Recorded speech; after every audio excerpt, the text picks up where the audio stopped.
Hello' friends, কেনে আছে আপোনালোক? সঞ্জীৱ ব্লকৰ অন্য এটা ভিডিঅ'লৈ স্বাগতম জনাইছোঁ। আজি বোলো ঢেৰ সাবুদানা আছিলে। সাবু আমাৰ অসমীয়াত সাবু বুলিয়ে কয় নে কি বুলি কয় জানো। আমাৰ এইটো সাবু সাবু বুলিয়ে কয়, সাবু দানা বুলিও কয়। সাবু আছিলে ভালেমানখিনি। তাৰপিছতে বোলো এনেইতো থৈ দিলে বেয়া হ'ব কাৰণে মই সাবুদানা পাপৰ খাই খুব ভাল পাওঁ কাৰণে বোলো সাবুদানা পাপৰকে বনাই দিওঁ।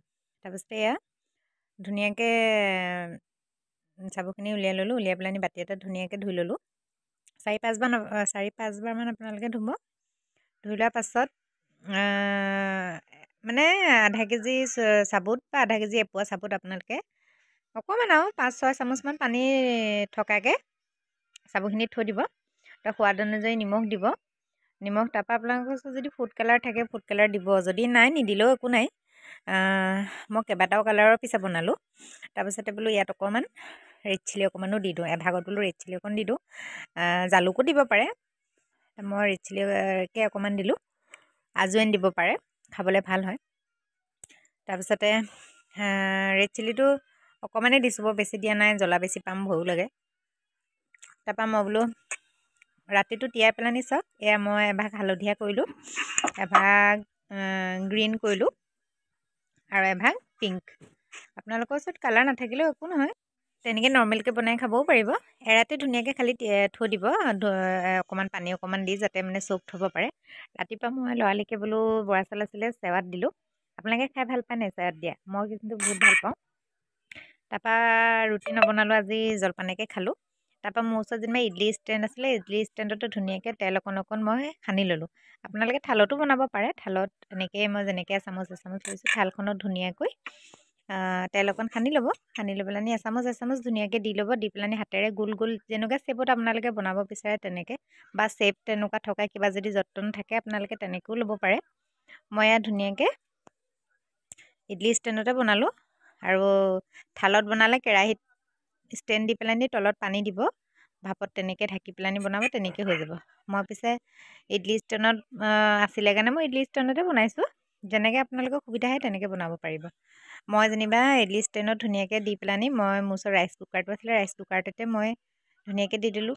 খুব বেছি 5 মিনিট লাগে আৰু 5 মিনিটৰ পাছত উলিয়াব। খালি এটা কথা মন কৰিব, বহুত বেছি গৰম হৈ থাকোঁতে মানে বহুত গৰম হৈ থাকোঁতে উলিয়াবলৈ অকণ অসুবিধা পাব। নতুন কেইটামান হয়তো বেয়াও হ'ব পাৰে। বেয়া হোৱাকেইটাও মই আপোনাক দেখুৱাম কেনেকুৱা বেয়া হয়। মানে উলিওৱাটো যদি বেয়া হয়, এই আঠা থাকে যে, ভাপত দি দিয়াৰ লগে লগে আঠা হৈ যায়, এনেকুৱা হৈ যাব চব। সেইটো কাৰণে অকণমান ভালকৈ লাহে লাহে উলিয়াব। তেল অকণ খালি থালখনত বা ষ্টেণ্ডত লগাওঁতে অকণমান বেছিকৈ লগাব, তেতিয়া মানে এনেকৈ হেৰি হৈ নাযায়। চাওক বাকীখিনি উলিয়ালোঁ, কি ধুনীয়াকৈ ওলাই গ'ল। দেখিছে নহয়? মই কেইটামান চব কালাৰ মিক্স কৰি পেলানিও দি দিলোঁ। চাওক এনেকৈ কৰি ল'লোঁ।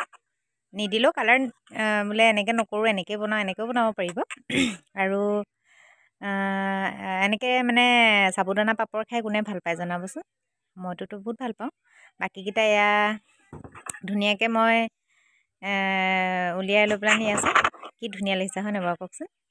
ঘৰতে বনাব জানিলে বস্তু আপোনাৰ খৰচ কমতে বহুতখিনি হৈ যায়। কাৰণ আপুনি সাবুদানা পাপৰ কিনিবলৈ গ'লে কিমান দাম, হয় নহয় বাৰু?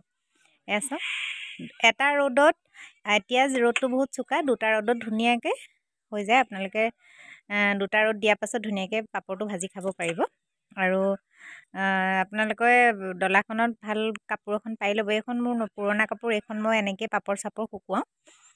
চাওক ইমানখিনি পাপৰ ওলালে, দেখিছে নহয়? আৰু ভিডিঅ'টো চাই কেনে পালে জনাবচোন। যদি ভাল পালে লাইক, কমেণ্ট, শ্বেয়াৰ, লগতে ছাবস্ক্ৰাইব কৰিব দেই। আৰু এনেকুৱা ভিডিঅ' লাগি থাকিলে মোক জনাব। চাওক মই তেলকণ ধুনীয়াকৈ গৰম কৰি ল'লোঁ। এটা এটাকৈ ধুনীয়াকৈ ভাজি ল'ব। ভাজোঁতে কিন্তু বহুত কম তেলতে আপোনালোকে ভাজিব পাৰে।